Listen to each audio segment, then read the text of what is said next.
Morgan Turinui with me live on the Rugby Ruckus. Well, it's pre-record, but we're live anyway. How are you, Morgs? Not too bad, mate. Very interested in this one. I threw a bit of chum in the water the other night.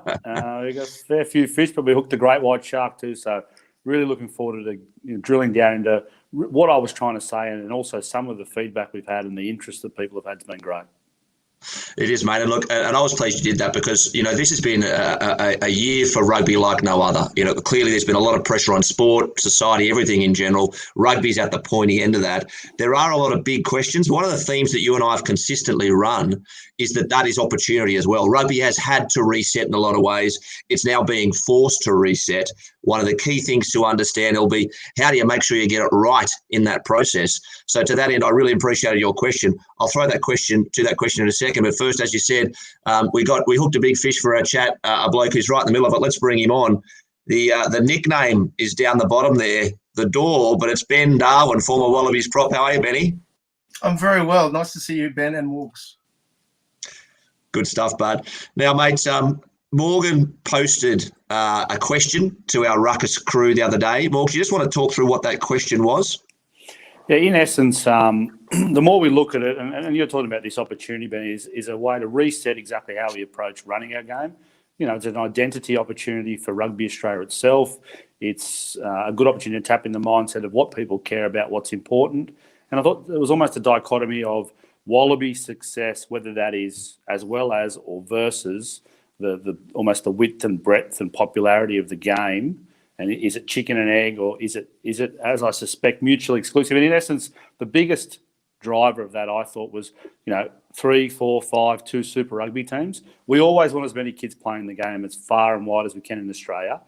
Is the presence of Super Rugby teams in those areas going to help that? Probably, who knows? But will that drive Wallaby success as well? So if it's Wallaby success or 5 super teams, and if it's Wallaby success and 2 super teams, well, that's a discussion we need to have. And if we make a decision that it's more important that more people have access to the professional game, more people across the breadth of our country have closer ties to professional teams, and then possibly the most amount of kids possible everywhere playing the game, well, that's fine. But I think that needs to be a clear decision we made. So that was just why I threw it out there, threw it into the pot and just saw what happened. Now, mate, I'm used to copping bombs from Benny on Twitter, but Benny, can you just explain to our audience a little bit about your business, what you do now, what you've been doing? Because Gainline analytics pops up a lot in conversation now, and I see teams reference the work that you have done. So more so than the 10,000 scrums you smashed your head into, mate. What is it that you're up to now? So I started this business in 2013. I'd come back from Japan, and the team I was part of went undefeated, but I got fired at the end of the season. So I'm like, well, coaching can't be for me. So I started this business, and the actual original idea was I basically built a database of all the players around the world in league and union and who was available. So if Morgs was signed to the Reds, publicly till 2013, we'd say, okay, well, here is a hotshot centre available, as of June 13. And then the clubs would come to us and say, we want to buy a centre. And we're like, okay, here's Morgs, here's his agent or whatever. So we built this database of about 10 or 15,000 league and union players bouncing around the world at any one time at that kind of tier 1, tier 2 professional level, like sort of, NRC up to sort of Super Rugby or say Pro D2, top 14. And then, but we just started to notice things about the database, about how it was reacting to the trading between the teams. So we just started researching this as a topic, found that no one else was really looking at it.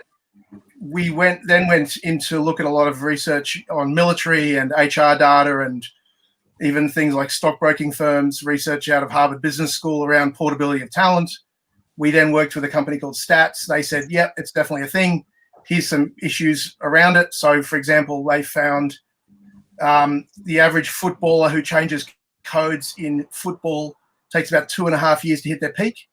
But it depends upon where they're coming from, where they're going to, and what their position is. So, Morgs, as you might know, like centre it's harder to change teams as a centre than it would be as a winger or a prop, because the level of interaction between the players is so definitive. And and like that, even just that topic is a long, like we could talk about that for an hour and a half, something like that. So basically what we started to do is measure clubs, and we started to measure this form of contractual stability or cohesion, if you call it.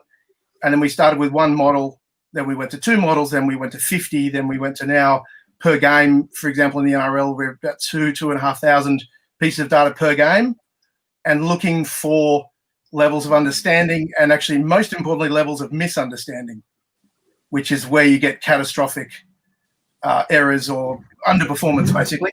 So once we found you could actually measure understanding, you could actually predict performance much more accurately than any other form of prediction. And, you know, particularly on a seasonal level. So if I just ran our modeling at, say, the gambling industry, we are about 30 to 40% ahead of the market for about the first 8 weeks. And then the market figures out that teams are going to be good or bad. They just don't know why. And then we wouldn't make any money after that. Not that we've looked at that, but, you know, be careful.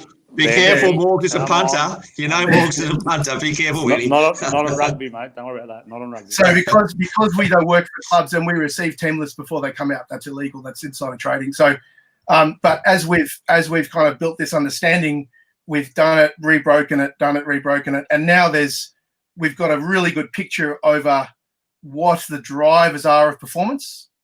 As we've slowly but surely tried to unwind what all the things that make a difference, what doesn't make a difference, and also how teams develop not only over a year, but as a season, as a decade, as a longer period than that. And we can start to see that drivers change and performance change. So, Benny, there's clearly an enormous amount of work that goes under the hood of that. One of the key topics that clearly comes up for us repeatedly is specifically around the structure of Australian rugby, and I think that's one of the things that you feel quite passionate about, I believe, because of the work that you've done. Are we oversimplifying it when Morgs asked this question and he said, is it Wallaby performance or is it players? Is it the number of people playing the game Morgs is talking about?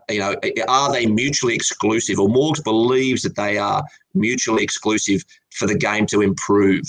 Where does that question hit you, mate? What stands out for you when someone asks a question like that? Firstly, if it was simply on player numbers, England would never lose. They'd have up to 1.5 million players of the game, or the French would never lose, or the Japanese would do much better. So throwing numbers at the game is not, in terms of the amount of people playing the game, if the structure does not use that talent right, then you don't get the great outcomes. But all of these components basically interact with each other. And the components of it is structure, is size, it's the stability of the team itself, it's the positional stability, so players changing position, it's the week-to-week of the team. All of these components contribute towards the 15 players who take the field, or the 23 players in the game, and manifests itself in defence. And everything that has come before affects it. So we are still being affected now by decisions in 2010. So whatever takes the field now is affected by 10 years or even more of that, even 20 years ago. And so if you don't understand that context, it's very hard to understand the performance. And there's a term in economics which is around attribution bias, which is when somebody performs well, we see that as a reflection of them, not the situation they're in. And when someone performs badly, we say that as a reflection of them and not necessarily understanding the context of why that person is performing badly. Now, we've got a pretty good sense over what bad looks like and when bad is going to come. And there's nothing anybody can really do about it. So if you've got two teams that are set up a certain way, so let's say one team is a cohesion of 1 and one team's a cohesion of 10, the chances are that game's going to be a 50-point loss. So if you take a good example of this, I don't know if you're there at the time, Morgs. Do you remember when the Waratahs last round of Super Rugby, I think in 02 or 03, made about 6 or 7 changes and played the Crusaders. Yeah, thankfully it was before me because I got flogged 96-19. Yeah, and it was just a complete touch-up. If you go back and look at the numbers for that game, that was an extreme likelihood that was going to take place, given the nature of both teams. But the way people looked at it was like, where does this come from? This is an unbelievable, freak occurrence. Or in 1998, when England set out, England is by nature a low cohesion country because they're all coming from lots of different clubs. So when they throw a team together and they played the Wallabies in 98, what do we put on them? 80, 90 points? That was the more likely outcome. 78-3 or something. Yeah, 78-6, yeah. That was the more likely outcome of any of those. And if you actually look at that team, how it did on the tour, they went 78 against us, 60 against the All Blacks, 40 against the All Blacks, 20 against South Africa. So they actually got better as the tour from hell went on. So as we've gone along, we've tried to get a better understanding how all these components work in. But even before we do that, we've kind of got to get our heads around what are the drivers. So to answer Morg's question, it's more complicated. So I can start on that if you like, or I can hold off if you guys have another question. No, look, I think that's what we want to get into, but let me just play back so that I understand, and hopefully I'll make sure that the listeners do too. There are decisions and structures that put inherent baselines, if you will, into teams or into playing groups, and then around that there are surely other factors. There are coaches, there are training structures. There are surely other things that influence as well. Is that what you're talking about when you say trying to work out what the different drivers are, starting from that baseline of cohesion? Those two latter make much less of a difference statistically than you might imagine them to be. Does that mean coaches are overrated? I'm not going to say they're overrated. I'm just going to say what we found is if you can find the cohesion component and you find a way to measure the skill component, which is complex, then there's no coach that can overcome the capacity of a team. So we talk about skill times cohesion equals capacity. We haven't found a coach yet that's overcome capacity. Now, we've found coaches that underperform. So a coach might just completely lose the group and everyone's, extremely unhappy, like something's wrong. So in the AFL last year, Adelaide dramatically underperformed. Might have been the preseason stuff, who knows? But that's about 1 in 10, 1 in 20 teams. The other 19 are pretty much where they should be. The low cohesion lose, the high cohesion win. That's the deal. Now, so mate, the number. If I give you a sense, so the number one cohesion team in Australia in rugby league is the Melbourne Storm and the Roosters. The number one in Super Rugby is the Crusaders. The number one in Pro 14 is Leinster. The number one in the EPL we think is Liverpool. We haven't measured all of them this year, but generally it's been Liverpool the last 2 years. The number one in the NBL is the Perth Wildcats. The number one in the A-League has been Sydney. Like pretty much most of the teams who are at the top of the table are the number one, what we call TWI team, which is they focus more on growth development than the buy. The buy makes you very schizophrenic in terms of your results, and you have certain other entities about you. So let me play that again back to you, Benny. You're saying that those teams that you name have players who have grown together more or have played together more. When you say cohesion, what are you talking about specifically in terms of the players of those teams? Yeah, so it's not just tenure. There's a whole range of – so when we talk about cohesion, there's a whole range of components to it. So let me give you another form of cohesion.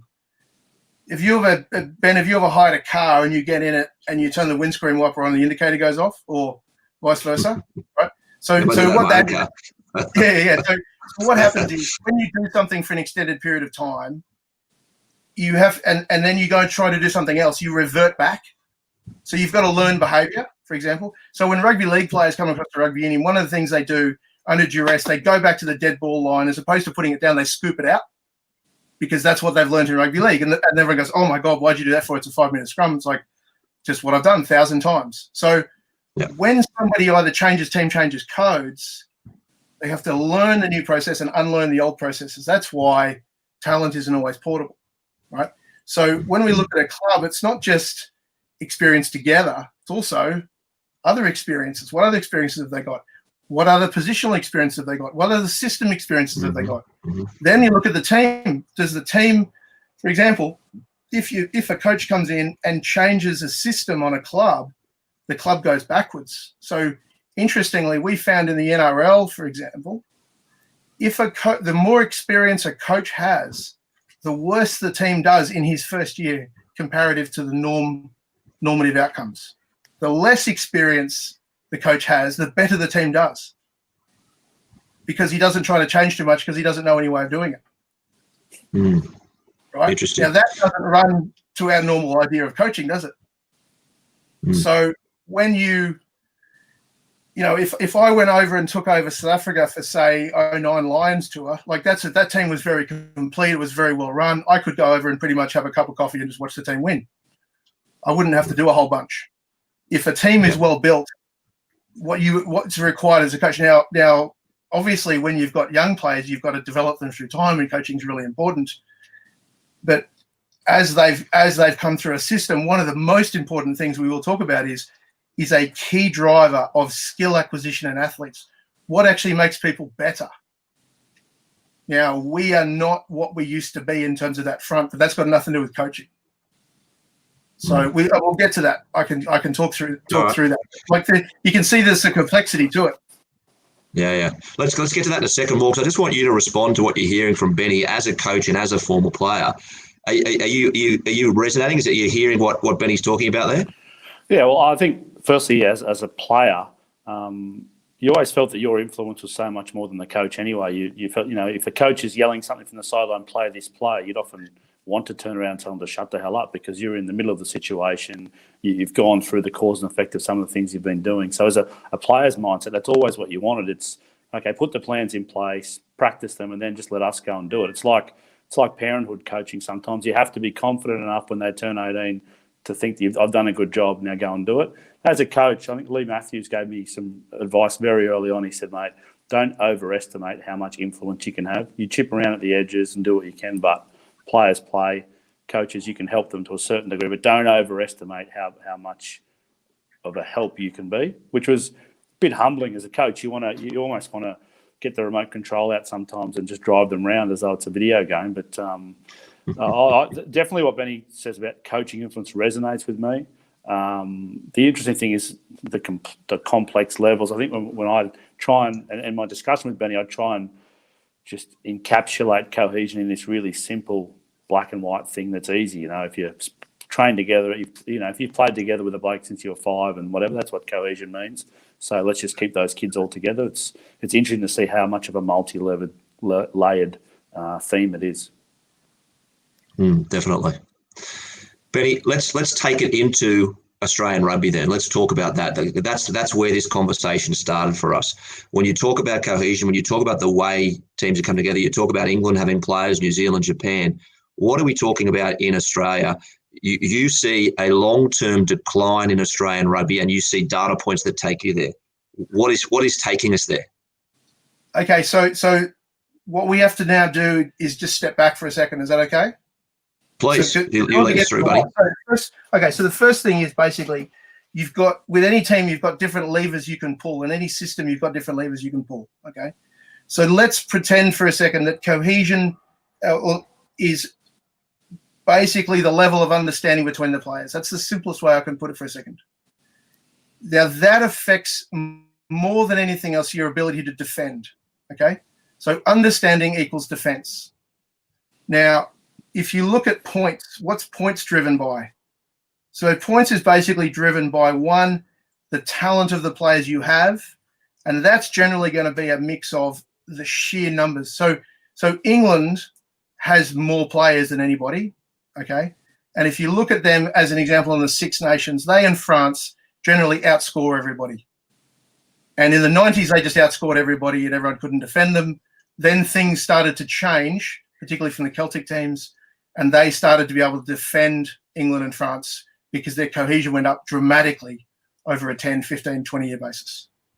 So if you say that you've got sheer numbers will equal talent, another thing that affects talent, and the important thing to understand with talent is talent grows slowly. It doesn't grow in a week. It grows over months and years and decades.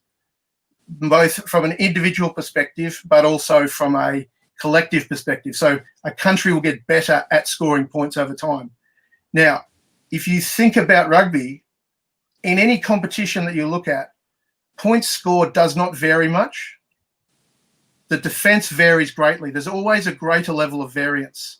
And that actually represents what we've found in cohesion analytics, right? So if you look at experience as a number, one team versus another team, the level of experience does not really change. Basically, most teams are about 1,000, between 1,000 and say 1,500, games of rugby they've played between the 15. Sometimes you get them younger, sometimes you get them older. Right. Sorry, you going to say? No, I was just going to say at that level you meant, but no, as opposed generally, to games so played. basically, most teams are about the same level of experience, okay? Yeah. And they're generally about the same level of talent at Test rugby and the same ability to score points. What is a much greater variant is the cohesion factor. So if we take, for example, the 87 All Blacks, it's probably one of the two most cohesive teams of all time. Let's give them a marker. So we'll give them a 4, right? Everyone else in that tournament was about 0.5. So the variation between the two was absolutely astronomical, which basically meant no one would be able to defend against them, ever be able to defend enough points. Now, if you look at what's happened to Australian rugby over the past 20 years, our numbers of people playing the game has not necessarily changed. I think it's probably dropped a little bit. It's hard to tell. Sometimes the numbers can be a bit fishy, but generally across the country, it hasn't really changed. Now, if you look at Australia and the Tri-Nations from the late 90s to now, in the late 90s, we would score 19.6 points in attack and defend 16 points. So we would allow 16. Now we score 19.3 points in attack and we have 28 points scored against us. So we've not changed in how many points we're scoring. The great variance has been the defense, and the correlation between cohesion and defense is enormous. We were then the number one cohesive team in the world by about 40%. Now we're about 8th. Okay, now what's driven that? So if you regard cohesion as a level of understanding, the level of understanding can come internally from a test team.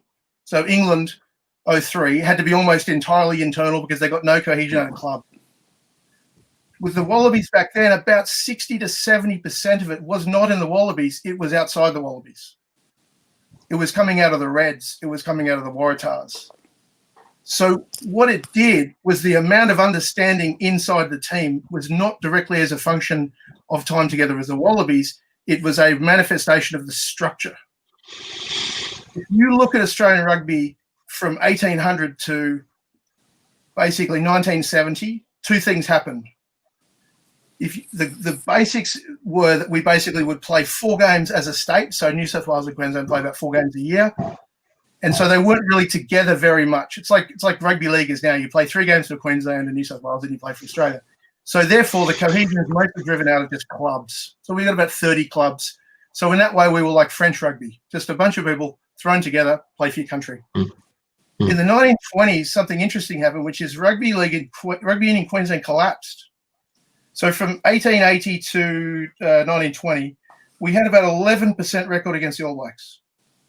Then rugby league in Queensland, so rugby union in Queensland collapsed, and New South Wales played as Australia for 10 years, and our winning record went up by 36%. Because all they did is New South Wales went every year to New Zealand, played about 20 games. They were just getting tons of time together. Then we reverted at the end of the 20s back to a 2-team model. New South Wales was not playing anywhere near as much, and then we went back to 11% again until the 70s. And in the 70s, Queensland, New South Wales had started to grow dramatically in how many games they were playing. So they started playing about 20 to 25 games a year. So now it wasn't really a 20-team model, it was a 2-team model. And we were basically the first country in the world to do that, to play regularly, provincially in a small system. New Zealand had their NPC, that was their advantage, because England was like 40 clubs, 50 clubs. France was the same. It wasn't even in leagues, it was just all over the shop. So New Zealand and South Africa had this advantage with their Currie Cup and the NPC, but we started playing as provinces And so often incredibly small base of players, we became really, really effective, and we became very good at defending. And we weren't scoring more points. We were just getting better at defending. So from about 74 onwards to 96, we went up again dramatically in our ability to beat the All Blacks, because the All Blacks are very stable comparatively. They pretty much stay the same. They don't really move a whole bunch in performance. So now we had this system that was producing very, very good defence. And if you look at in the 90s, I think we only allowed 8 tries in World Cups.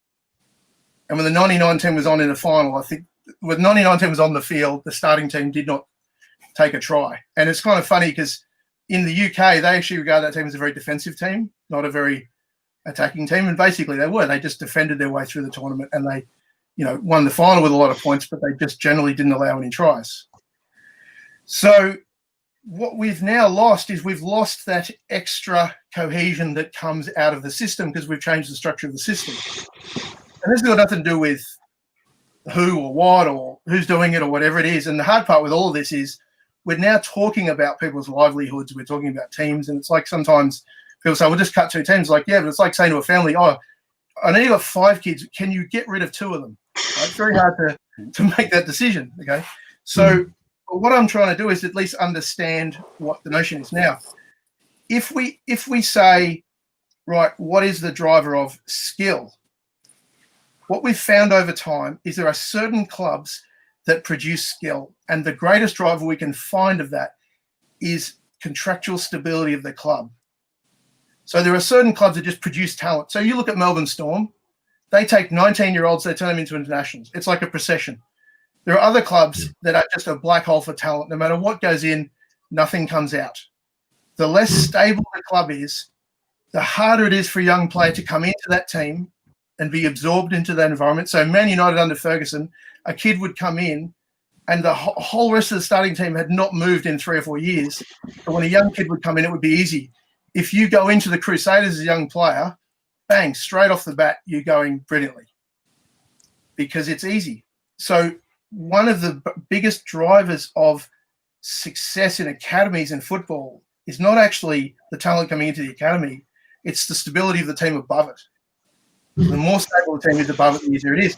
That's also why what we call singular clubs do much better in Super Rugby. So singular clubs being like Kookaburras into Brumbies, Canterbury into Crusaders, when the Hurricanes had Wellington into there and the Bulls. So I think 24% of all Super Rugby games are played what we call singularly aligned clubs, but 78% of the titles are won by singularly aligned clubs. So that was, as a Brumby, that was always our advantage over New South Wales. We had the Kookaburras, they're playing together all the time, and about 7 Randwick players, I think, when they started. And that was just always easy because the Brumbies were playing all year round, in a guise, So if we say that the stability of the club drives the acquisition of skill and makes players better, what's happened for Australia, and I was looking at this last night, so when we had 3 clubs, we would have made up 3 of the top 7 clubs in the world for stability. There's about 50 tier 1 clubs around the world. The New Zealand teams are 1, 5, 7, 8, and 10 on that list. We are 13, 15, 22, 37, and 39 in terms of where we rank in terms of stability. The Irish, for example, are 2, 6, 9, and 16. So what it means is that those clubs will produce good young players faster than what our clubs will generally do. By increasing the number of clubs you have, what you're doing is you increase the trade between them. If you only have 2, you either go to one or you go overseas. If you've got 5, you've got guys jumping back and forth all over the place. So that the cohesion of all of the 5 Australian teams or 4 Australian teams has been going backwards since that point, since 96, just dropping. So it means that just because you have more teams doesn't actually mean you have a greater depth of talent, but it also means you don't have the quality of talent coming into the system. So, as you're going to say. Yeah, look, let me just dig into that a little bit, Benny, because I find this fascinating, right? You talk about the number of teams and the change, right? I've picked up a few things along the way that you're talking about, over time, 10 years or more before the impacts of what we see might start to manifest themselves more generally. But also, if you're talking about the number of teams, I'm interested in the number of teams as aligned to the playing population. So what I want to understand there is, if there's 5 professional teams in Super Rugby in New Zealand, why does 5 work for New Zealand and 5 not work for Australia? Is it just time? Should Australia spend 10 years investing in 5 teams and then they're likely to get there? Or is it the fact that we sit on a different size playing population more of a factor? Like, I absolutely agree with your point around the chopping and changing, right? It's going to screw everybody. If you bring teams in and pull them out and all that kind of stuff, absolutely. But I'm fascinated by if you believe there's a right number for Australia because of the size and the structure of Australia, or because of the commitment that is needed to ensure success at the top end. So let me give you an example of that, and this might sound a strange one, but if you look at the AFL is the highest cohesion league in the world, right? You can't leave it for a start. Yes. But one thing that's really interesting that you get with that is you actually get much better levels of brand engagement. You get much higher crowds. You get people who have a real connection with the teams because the players have been there for a long time. There's a whole bunch of really interesting data around that idea. So, for example, the Bundesliga is much more cohesive than the EPL. Bundesliga makes more money and all the clubs are profitable. I think 24 of the 28 clubs are profitable. So that's a different side to that. But there's definitely data around this notion and marketability and crowds, things like that, and success. But the question you're asking is size versus the cohesion capacity. Now, if you take the AFL, when the AFL comes together to play as a team, which it very rarely does, doesn't it? Like they have that Gaelic league. They play Ireland, doesn't it? Yeah, they play Ireland. Yeah. What's amazing is their ability to underperform in that series. And then also, for example, when Victoria used to play WA, Victoria used to underperform comparatively to the number of people they had. Now, if we take New Zealand, what New Zealand has is, let's say they've got 500 players who are an 8 out of 10, right? And you fill your Super Rugby teams with those players.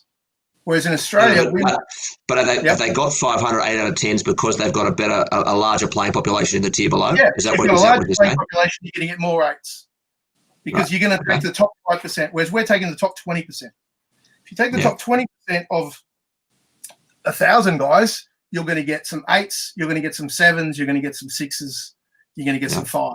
Okay.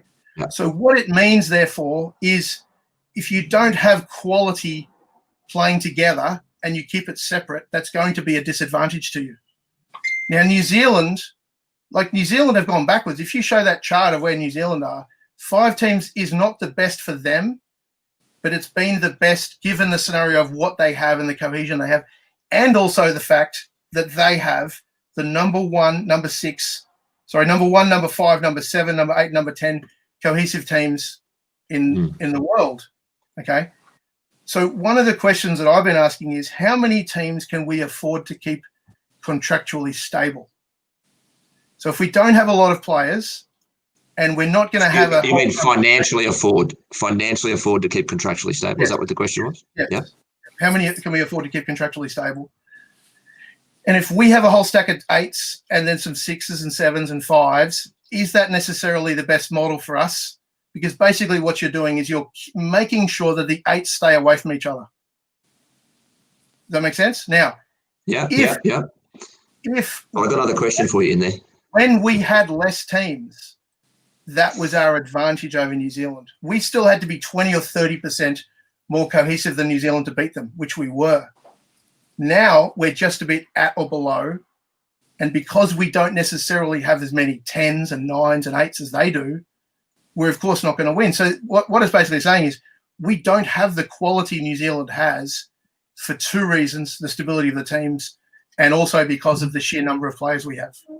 So when England does well, for example, they're fantastic and they score a whole ton of points because they have so many players. But what's right for New Zealand is New Zealand can function with 5 pretty well. We can't at this point. I'm not saying it's undoable. But isn't that enough? Yep. Isn't that the nub of Morgs' question, right? And Morgs, I'm probably trying to paraphrase you here, but the nub of what Morgs is saying is that it is just that to me, Benny, which is should Australia be investing in the game such that the growth of players goes up, so there are more people playing, so that then you become a better chance of having those 5 teams as a sustainable construct. Whereas what I'm hearing from you is right now, the population and the structure of Australian rugby means that those 5 teams are going to struggle on top of that. And so Morgs' question is, do you invest in making the base bigger so that over time you improve at the top, or do you cut and sacrifice to play at a level that does service the top right now? Morgs, is that right? I think it's I'll let you go. But the other thing is, I think Wallabies' success will feed player numbers in probably if you got it, a shorter time, then player numbers will feed Wallabies' success. But if you go all in on the Wallabies, and people talking about trickle down economics or whatever it is like that, it's somewhat similar. And if you don't get that success, well, maybe that's where we are at the moment. So I think there's 2 avenues to get where you want to go, but one's a lot longer than the other one if you can even get there. But you go, Benny.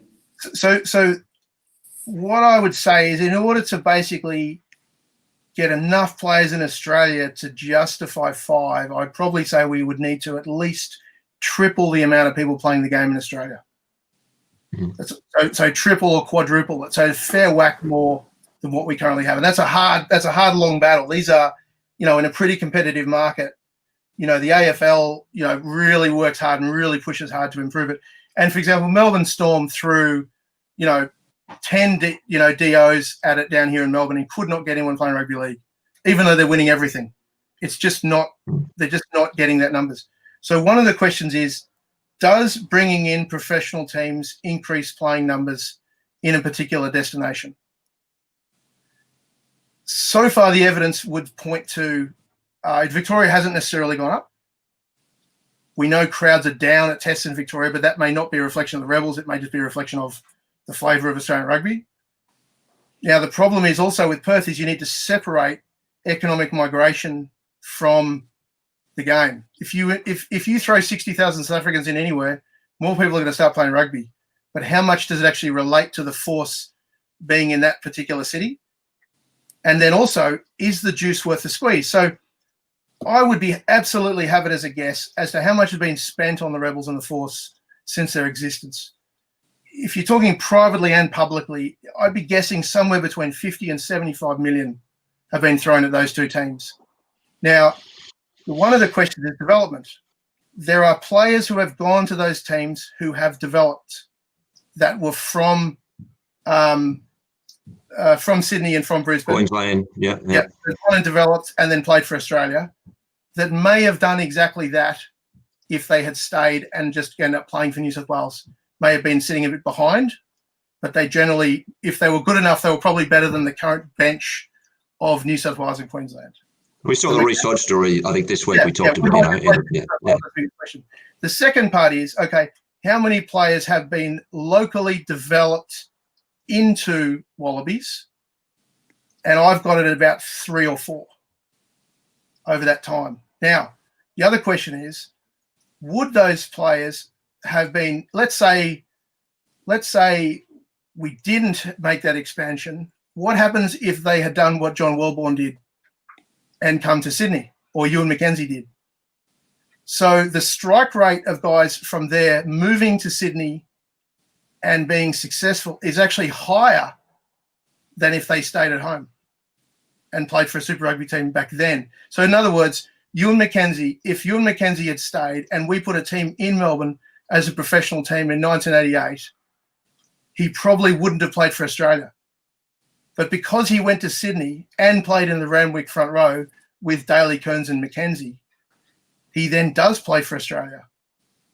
So that's a whole nother question. So in other words, those 4 guys may have moved themselves and come to Sydney and Queensland and played for Australia themselves. We don't know, and it's entirely a theoretical.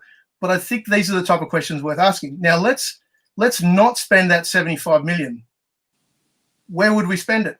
Because what's basically happened from what I can see, I might be wrong about this, we've taken 75 million out of the club game and out of junior development and put it into those teams and paid guys to come across from overseas in a very strong attempt to build a national footprint, to build Super Rugby as a better product, and to create more Wallabies. And the outcome of that has not necessarily been, one, the Wallabies have gone backwards over that time. We're all very comfortable to say that. The Wallabies are not as cohesive as they were. And Wallaby players generally as a mass are not in everyone's mind, the Wallabies are not as good as they used to be, basically, as we can see by those graphs. But that's not really related to the individual. It's more related to the system. Okay. The other thing that's happened is that other countries have got their stuff together. The Welsh, the Irish have gone from a spread club system to a 4-team system. They have, 2, 6, 9, and 16 most cohesive clubs in the world. They now defend better. So they've gone from, I think they were something around the lines of 20 points scored to 30 they would have scored against them in the Six Nations. Now they're at completely the other end. They're still scoring 20, but they're only allowing 16. So they and Wales and Scotland have gone the other way. They now defend much better, particularly those two. So what it means is that those countries have come up. And if you show that chart, I've got, I think it's the second one, Ben. Okay, let me just get it up. Let's chuck it up. The Australia-New Zealand one? No, the other one. It's got just move it there. Australia, New Zealand over the last 30 one? years. Yeah, so that's the Ireland, England, Wales, Scotland, France. Yes. If you just look at the green, the Irish got into the Celtic League about 2000 with the 4-team model, and you can see their improvement. The Welsh were in the Celtic League with 12 teams until 2004, when they went from 12 to 9 to 5 to 4. So that's the red line. The Scottish. What's the vertical? What's the vertical axis on this, buddy? Wins. Wins. Vertical is points percentage against the other top 10 teams in the world. Right. So purple is England. I went to the maroon from when they played Australia in 06 or whatever, and orange is Scotland, and because I couldn't have too many blues, and so the Scottish have had a model where they had up between 2 and 4, but they had a lot of guys playing in other clubs in Europe or in the English Premiership, but they really started to bear down. There was a particular game in 17 where they actually had the least amount of caps, I think, for a Scottish team in the last 20 years, but they were much, much more cohesive than us because I think they had like 13 Glasgow players on the field. So they beat us in Sydney. And when that happened, I said, we just got beaten by a former version of ourselves. So it's like Scottish rugby is what Australian rugby used to be. Not, very, very different, but it was just that notion of a 2-team system. So what's happened as the Celtic nations have improved, but if you look at the 90s, they basically never won the Six Nations, never won the Heineken Cup. Post 2003, they've won a whole ton of Six Nations, and they've also started winning Heineken Cups through Leinster. Now, if you look at Australia in that former chart. Just 1 second, Benny. Just let me explain to those who are listening and not watching. What Benny's showing us is a chart over time. It runs from about 1991 to about 2020, and I'll put this up on the rugbyruckus.com website. But he's just showing the performance of teams over time and highlighting where they changed their model and showing a nice continuing move upwards in their performance against their rivals. Correct, Benny? Yeah. So Ireland, basically the curve starts moving in 2000. Wales, the curve starts moving in 2004 because David Moffat basically went through the process of he regionalised them, which people are still unhappy with him about. So they went from, I think, 12 to 9 to 5 to 4 clubs. And they improved as a country. And then the Scottish had 4 teams, and again off a very small playing base, but they were playing foreign players. But that's been reducing, and particularly as Edinburgh and Glasgow now where are they? Scotland. They're in the two of their teams are in the top 15 for cohesion. I think they're both above all the Australian teams now, Glasgow and Edinburgh, and so that's allowed them to pick the local guys.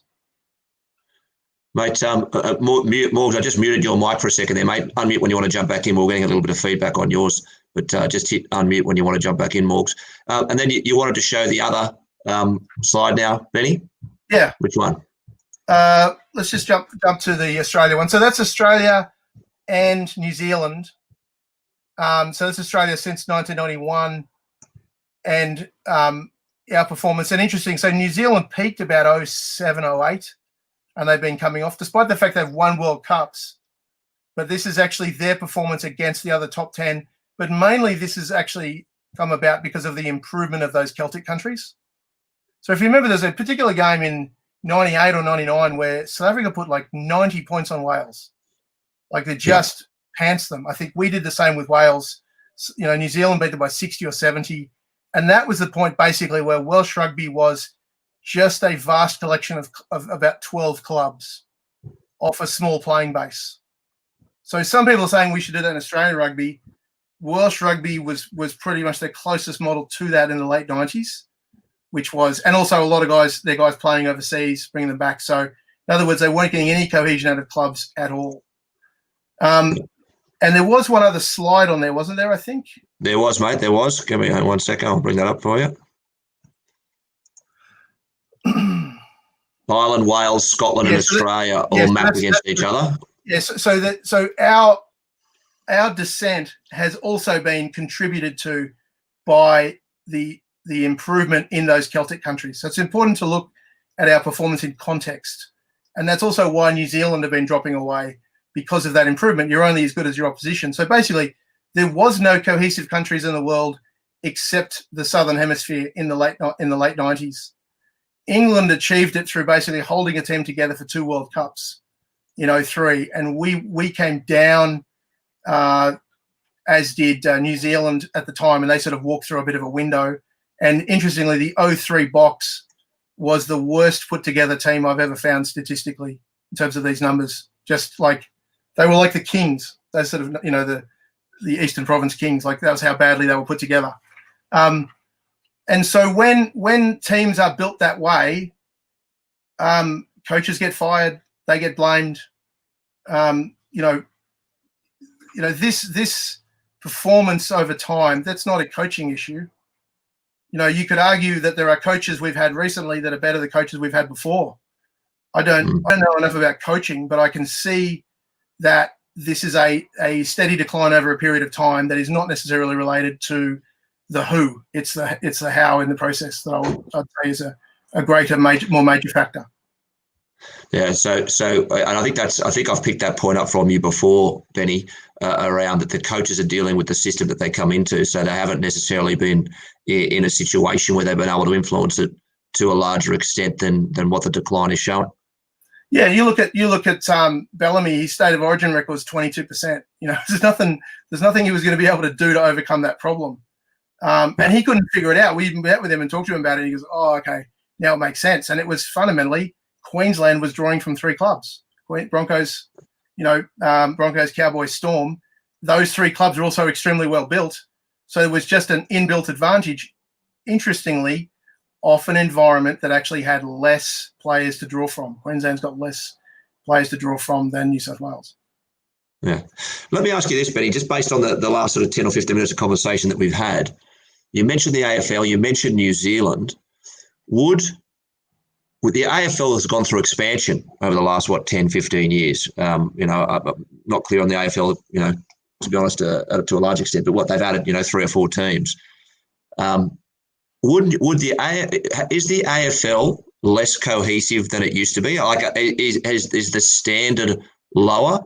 And by the same token, would New Zealand rugby, would they be better if they dropped the Chiefs and the Highlanders? I've had conversations with people in New Zealand rugby about this topic, so I'll just leave that for my own thoughts. But yeah, from the outside, I think they'd be better. The who becomes a question. And and with all of these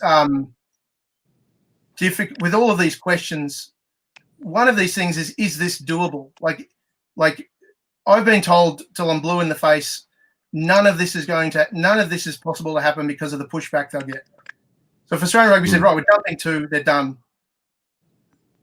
Particularly off the pushback they got last time with the Force, it's like, we don't want to go through that experience again. So whether this is the best model actually doesn't probably really matter, because it's never going to happen unless it's a commercial reality. In other words, they have to do it. Because I just don't think it's ever going to occur from a performance perspective. I've been saying this now I've been having this conversation now for about 8 years, and it simply gets too hard to make those decisions. And the other thing that's occurred is the way in which the governance structure is built in Australian rugby now is there was a time when New South Wales and Queensland had more votes in who was on the board. So I think pre to the Arbib report, they had 8 of the 12. So they could basically do whatever they wanted. Now they've only got 6 of the 14. So they now actually have to be held accountable. And if you say, well, we're now going to get rid of a couple of teams, that's just not going to be doable, and the whole board might get overthrown. So that creates a problem in and of itself. And that, in a way, is a form of cohesion, which is, what I noticed is, with the voting system as it currently sits, everyone votes for a state, but no one votes for Australia. No one's actually voting for the national team. Everyone's voting for Tasmania or for New South Wales or Queensland or whatever that might be. And even if you rebuilt it, everyone's going to have a bias. I've got a bias towards the Brumbies. Morgs might have New South Wales or Queensland.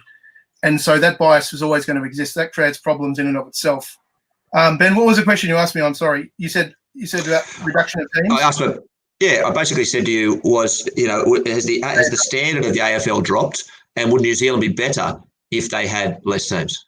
So in the 1980s, AFL was at its lowest point by these numbers. And what they did is they started to reduce the contracting between the clubs, and particularly a guy called Ross Oakley was involved there, who used to be at the Rebels. And he was telling me at one stage, he said to Brisbane, if you keep signing guys like Warwick Kappa, I'm going to end your license. And he sort of made them take Black, Brown, Voss, who became part of that group, who won everything, And so the cohesion of the AFL went up through the 90s and the 2000s to a very dominant level. Like, it's like basically all of the teams now are basically at about where the top 3 New Zealand teams are in Super Rugby. That's where all the AFL teams are. Just so I understand that, what you're saying is what changed is there was then less trading of players. Is that what it was? Less moving 100%. Players around. But they still stuck when they get together as a national team. The AFL does. Because they're so diverse. So even if you increase the contractual stability but have more clubs, it doesn't necessarily help in terms of the national performance. Okay, it doesn't. If you have less and you're more stable, that has a different impact. So what happened, though, is when the AFL expanded, it did drop, but overall it's going up. So if you look at the AFL's been going up to 1% to 2% per year. The NRL has been going up in the last post-Super League war, which was like when the Super League war happened, there was 22 changes to teams in Australia in rugby league, teams who came and went. Therefore, all of the teams went down, which was a great window for rugby to walk through. We had these 3 teams that were 3 of the most well-built teams in Australia. Therefore, we got great crowds. Therefore, people were angry about rugby league. Then rugby league slowly got itself together, remained stable. NBL's done the same thing, got itself more stable, got some growth, and so that competition now is going up, and the standard is going up. And one of the ways you can see it is the points go down. The NRL points per game has been dropping now for about 18 years, just a little bit a year.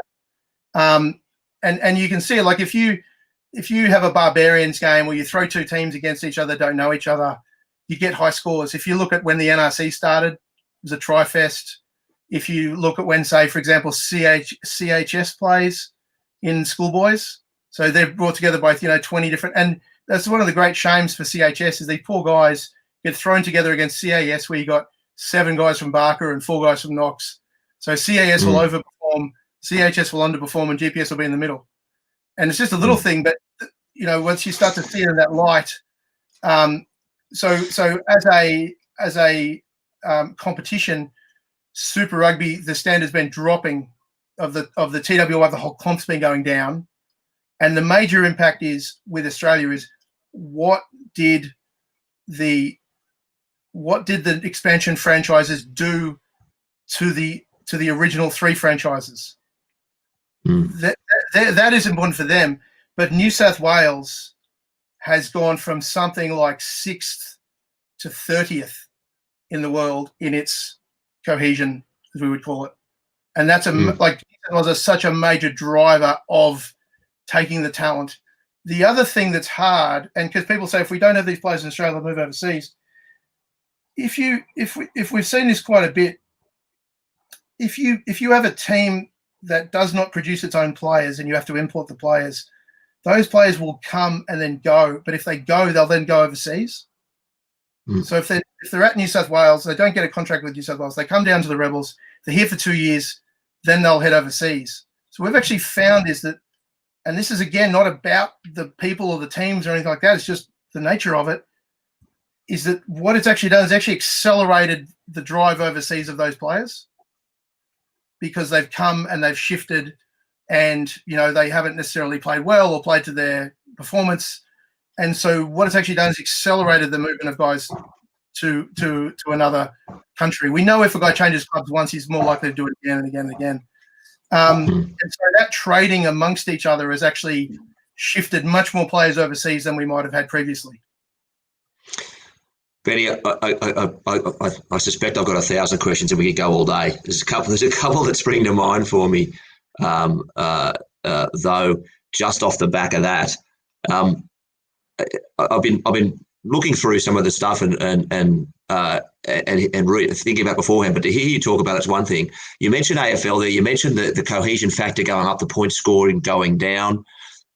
It strikes me as interesting that this year a lot of the AFL commentators are talking about how awful the game is. They think that this season has been dead set awful, and the defence is the key of it. The players are flooding the defensive zones. They're shutting it down. Scoring is not as high, and they're actually not enjoying the game. So first point is it probably feels like there should be some balance between cohesion in a competition and an entertaining competition. But you also then talked about overseas players. Is Australia's ability to have 4 or 5 teams based on our playing base exacerbated by that flight overseas of players? I'll ask the question another way. If Twiggy gave us $1 billion and we brought every single Australian rugby player around the world home on great money to play in Super Rugby, would we be in better shape? With 5 teams? Yeah. We'd be better and we'd be in better shape than 5 teams with guys overseas. So, but that's still not probably the best system available to us. We still don't probably have enough to make that workable. And to be honest with you, with Twiggy's money, like whatever we do, he is a very short-term solution. Like we know with private ownership, that stuff can change very, very quickly. When they started the Western Reds in Perth, they were sponsored by Ansett. So they said, not a problem. We can fly everybody in and over, and it's not like that lasted 2 or 3 years. Then they had the pilot strike. Then Ansett dumped them. Now it's like, now what do? They had to jump ship to Super League to be able to pay the bills. The Western Reds were dead in the water from the moment they started. That was never going to be able to survive, given the cost of flying over to that team. Eventually, it would, whether they had a sponsor or not, that was always going to hurt them. So, having an individual with a large amount of money, I can understand it, but what you don't want to do is build a system that isn't sustainable without that money. So if he drops dead tomorrow, then what? Or if he decides he's not interested in doing this anymore, then what? We need as much as we can to be able to build a system that can sustain itself, not find and the one you only have to look at the Newcastle Knights with Tinkler or anything in French rugby to understand what private equity can do to a team and the influence it can have over team. And I've talked to an owner in the UK who said, I don't care what the RFU wants. My club is the only thing that matters to me, and I'm not interested in what camps they want to run I'm not interested in the tests they want. They're not getting my players. So you don't want that being replicated again and again by private money over clubs. And I'm not saying Twiggy's a good guy or a bad guy, but it's once you open yourself up for that scenario, then you tend to get different viewpoints that have a different impact over time. We put together 10 different models of what we thought would be the most effective out of what we thought was available to us. But I would say most of the models that we would be thinking about would never be plausible from a governance perspective. But interestingly, from my view, whenever teams have reduced the number of teams, the outcome financially has been remarkably better, and the outcome performance has been vastly improved. The only team that people talk to us about in the same light is the Jaguares. But if you look at that model, what they basically had is they had a whole stack of blokes all around the world in Europe and some in Argentina playing for Argentina. And they would always tend to do well in World Cups. You look at them in 2007, they get together, they get time. The countries that don't have clubs will do very well in World Cups because they get time they never get. The French and the English will do better. The French will almost win a final after losing to Tonga, or the English will lose to South Africa by 30 but almost beat them in the final. So what we call back ending. They get better as the tournament goes. But when Argentina went to that model in 2016, what they did is they said, right, if you want to play for Argentina, you have to come home. Not all of them came home. So they took half a test team and they turned it into a club. So then Argentina, if they're going to be the Jaguares, went backwards pretty dramatically in the first year. And they got, I think, 4 wins. I might be wrong. 4 wins in year 1 for the Jaguares. Year 2, 7. Year 3, 9. Year 4, Super Rugby Grand Final. So they grew. Their points scored didn't change. Their points taken on did. And Argentina got a little bit better. But in the World Cup, they made a huge mistake, which is they didn't have a backup 10, so they got a guy back out of Europe who'd never played with any of them, and their attack just fell to crap. So their model actually got better. Argentina got better over time, but it requires a long time. And, we always talk about the first generation of a system gets you performing the best with what you have. The second generation gets you better players. So it's like a family moves countries, refugees or something, they move country. There's too much chaos at the start for them to start to build a business and be successful, but their kids can become successful because you create a stable environment. So if you create a stable environment in a club or a country, you get okay outcomes at the start with not a lot of talent. But then if you create the right environment to grow players in, then you've got a better shot. My biggest concern with all of this is we no longer have the environment to grow players that we used to. So therefore, we are going to have to go overseas to get players, or we are going to have to try to expand our way out, or we are going to try to get private money, which means the problem becomes unsolvable. You've just frozen, Ben. So I'll jump in there, Paul, Benny. I was sitting back, relaxing, listening there, Dawes. I suppose, maybe not depressing, but the interesting thing is it looks like we're going to have 5 teams. I think there's a serious chance we're going to have private ownership in at least 2 of them. Is there a way of maximising the effectiveness? Do you pick the Brumbies forward pack and the Rebels backline at the Wallabies? Do you try and pick apart like that? You've referenced previously with me, I think, 99, I think that was a Queensland forward pack. I think this year South African Springboks, I think they'd all been through the Stormers system or something like that. Current or previous Stormers in their group. And they were very there's basically 3 ways to win the World Cup. You can get remarkably stable in the 2 years prior. You can draw from a smaller base, or you can basically spend 8 years together as a test team. So you do any of those. I just got to pause you there because I completely lost you, and I think the recording did as well. So Morgs, gotcha. I didn't hear your question if you asked a question, so I might just go from you asking the question again if I can, Morgs. Yeah, so I think obviously listening that the the disconcerting thing or the interesting thing is that the future looks like it will be for Australia 5 teams. I think there's a serious chance that at least 2 will have significant private investment, if not ownership.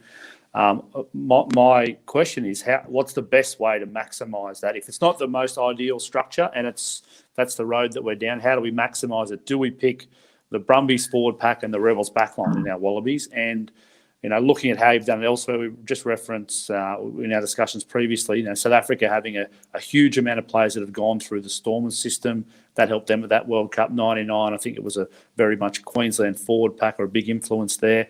What's the way of maximising? So I think one of the biggest complaints people had about 15 was the bias towards the Tars. But given that scenario, that wasn't a bad option. But it does annoy people. So yes, there's basically 3 ways to win a World Cup. You can either use a really thin system, as in draw your players from less places. You can have an amazing amount of continuity leading into the tournament, as in the test team together, or you can basically keep the test team together for 8 years, like England did that sort of leading into 03. We in 99 did all 3 of those. And that's why we had the success we did. If you look at we took what we thought were what are the best models that could work for Australia, and we ranked them 1 to 10. The one we've put forward is 11th. In other words, we didn't even consider this model, as in no NRC, 5 teams, no singular alignment, and the other ideas they've got. So they've obviously got a different need, which is the commercial needs, which I completely understand. So if to make 5 teams work under this current model, it's very, very difficult because you're not. One of the difficulties without an NRC that does affect what we talk about absorption. What I would probably do is I try to cheat the system as much as humanly possible, which is pour all of the good players into the least amount of clubs humanly possible in Australia. And also I would try to make sure all the talent funnels into 2 teams. Like, as in, don't allow any talent to go to teams outside of where players don't live.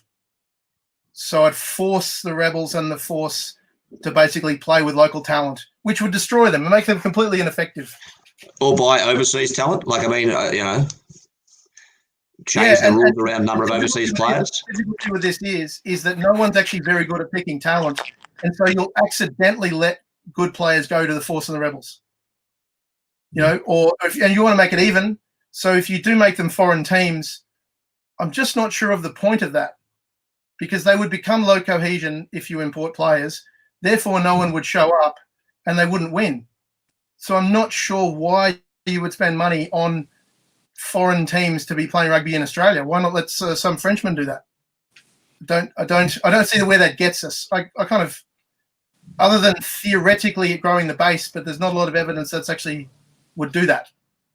The other thing you would have to have is an enormous amount of luck with injuries with a 5-team model. You've got to hope no one gets injured. You've got to decide who the team is 2 to 3 years out from the World Cup, not 2 weeks before the World Cup. I mean, if we look at South Africa leading into that last tournament, I think it was something like 84, I might have a number wrong, about 85% of the games in the 2 years before the tournament were played by guys who played in the final. And I think we were 53%. So 47% of games in the last years were played by people who didn't play in that World Cup game against England. So there was a lot of games not used. So that kind of that part you have to get right. You have to choose who the guys are, maintain a massive level of consistency. And I mean, obviously an NRC is a pretty handy one to have, but if we can't have that, you've got to cheat the system somehow to find a way to do it. So what Japan did, for example, is they took, I think it cost them about $10 million, but they just took the Japanese team out for 2 years. And played together as the Japanese team from late 17 late 17, yeah, and basically played until the World Cup. The issue with that is that one, I'm not necessarily sure how we do that, like playing as Australia A or something like that. And secondly, you've got to get the selections right very, very early in the piece. And it did cost them a lot of money. It did cost them an absolute ton of cash to do it. Interesting. Mate, look, we have to wrap up, and I think we just lost Morgs. I think he's just trying to come back in now to close us up. We've had a couple of technical issues along the way. Mate, this has been a fascinating chat. It's nice to have with you instead of 140 or 120 characters back and forth on Twitter. Oh, sorry, mate, I've lost you now.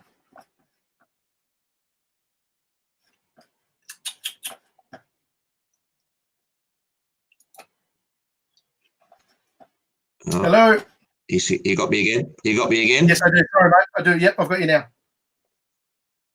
Okay, mate. So, mate, just saying that Gainline Analytics, you're clearly working in multiple sports around the world. Give us an idea of where Gainline Analytics is working. Are you allowed to talk about that? We can talk about the competition. So we've worked with EPL clubs, international football teams, ultimate frisbee, NRL, Super Rugby, teams in Australia, South Africa, and New Zealand, Pro 14, the Aviva Premiership.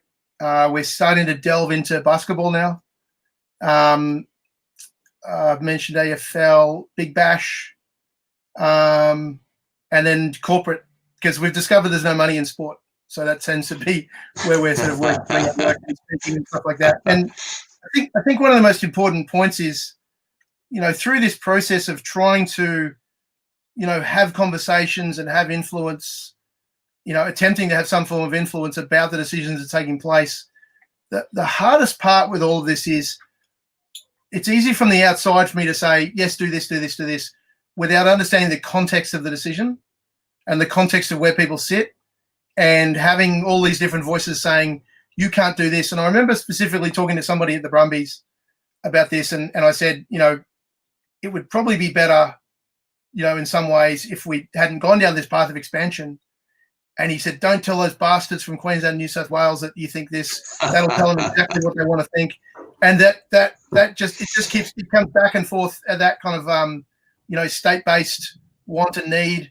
And everything's easy to say until it's going to affect your position. And everything I'm talking about, of course it is mainly theoretical, but everybody wants to be able to have the pork dinner, but no one wants to shoot the pig in the head, And so I'm asking them to shoot the pig in the head in order for us to eat, but I don't have to be the one to look it in the eye, and that's where there's great difficulty. So I've really started to feel as though I can understand every single decision that gets made. And if they go down this path of cutting two, the board will probably get overthrown and everybody on it would be removed. But that doesn't mean it might be the wrong or the right decision. It just means that it would be so unpopular. And my experience of it so far is people have a go at me on Twitter about different comments I made, and then I'll generally explain to them over as quickly as I can, and I can generally bring them around. But I can't do that with 10,000 people. I can't bring them around to that decision over a long period of time, and so it's just not probably going to be possible. But if things go wrong, and we're forced into a position where we have to make massive changes in order to survive, that may not be a bad thing. In fact, it might actually be a good thing. It might actually be a massive positive. But it's very hard to actually make that decision without that threat in place. Benny, you talk a lot of sense, a lot of sobering sense. I think I need to dwell on it for a little while, and I'll probably listen back and have a go through. I think we've got Morgs trying to jump back in as well. We've had him pop in and out a little bit, unfortunately. Here he is. Morgs, he's back. I'm just trying to wrap it up, Morgs. We passed the hour and a quarter mark. But look, Morgs, as we go, Benny was just saying, he believes there is a way that Rugby Australia should move ahead. He understands that wouldn't be an easy decision. He said that, it potentially being forced down a path might not be a bad thing. How does all of this hit you, Morgs? You're the head coach at Randwick. You've been involved in 3 of our super teams. How does Benny's take on rugby in Australia hit you? It's disconcertingly very logical. Once you drill down into what it actually looks like, there's a lot of logic to it. Now, it's not perfect in terms of the commercial things where we're just trying to sell product. That's what the commercial minds are doing. Benny and I have discussed about trying to get him to have a meeting with Hamish McLennan. Those guys are in there possibly without the full picture. I know a guy like Rob Clark has been a fan of Benny's stuff previously, so hopefully Rob has that in the back of his mind when he's trying to build these sorts of things. I just don't think we're brave enough to go through the pain, as Benny mentioned. Like, who do you get rid of? It's, when you say we've got 5 teams, all right, we ring 2 and say you're gone. Who is it? And I'm sitting here in a Rebels jersey. Yeah, exactly. My kids are Rebels members. Support the Rebels, and it's a team that I did a lot, fought to keep them in the comp in 2017. Benny, and also it's a bit confronting when I look back on myself as a player.